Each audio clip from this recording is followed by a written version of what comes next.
What if technology, in trying to help us see more, also changed how we see?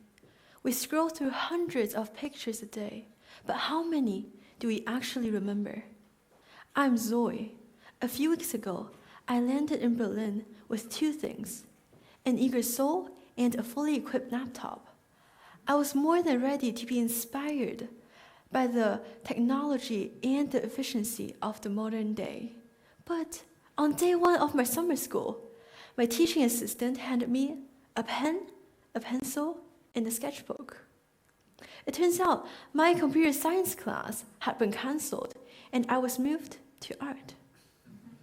In that moment, I felt a feeling of dread. After all, we live in an age obsessed with speed and productivity. Art, with its meditative nature, felt extremely outdated. So why should we sketch if we could simply take pictures?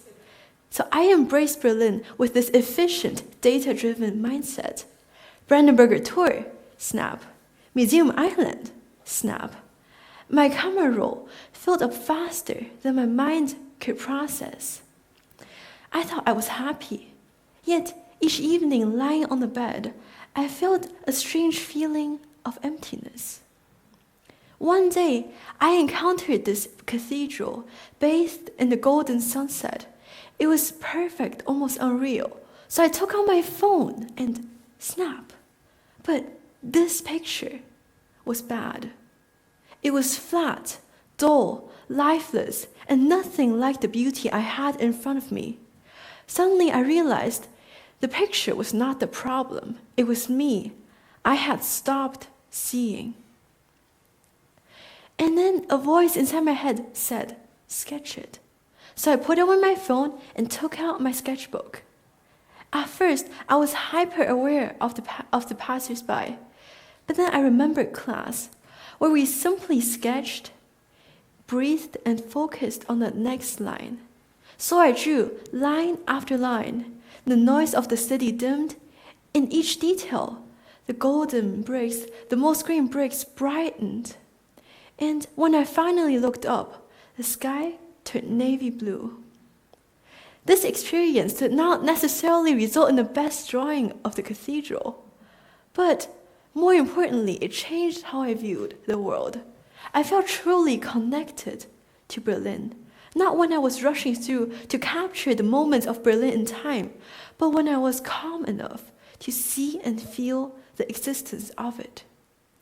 I used to think that art was about getting things right, accurate, real, with perfect proportions, realistic shading, and smooth, controlled lines. But sitting in the grass that afternoon, I realized it isn't about replicating reality. It is about perceiving it.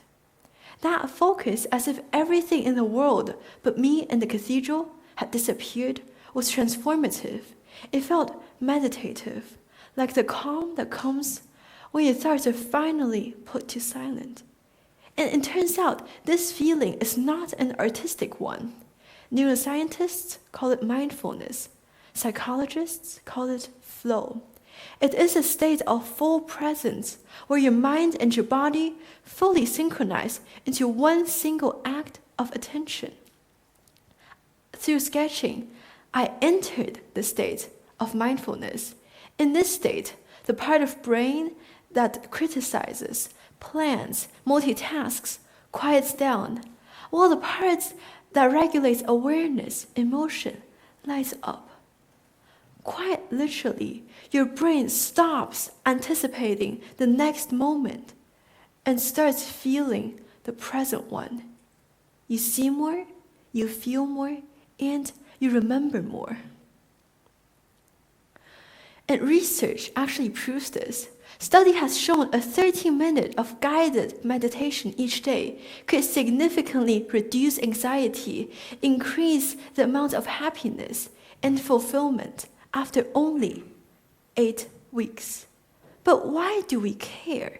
We live in a world of constant development and change. Each notification, each scroll activates your brain's dopamine system, the very same system linked to addiction. And through the chase for more, for the quantity of experiences, our sensitivity for the perception actually dulls. And through sketching and mindfulness, we can actually remember the sense of fulfillment in our lives. So this is why I am here today, to talk to you about mindfulness, because that afternoon, sitting in Berlin, was when I felt truly connected to myself. I felt like puzzling pieces of myself together that was lost in this fast-paced society. So maybe next time you feel a moment worth remembering, don't take out your phone, but take your heart and truly feel it. Thank you.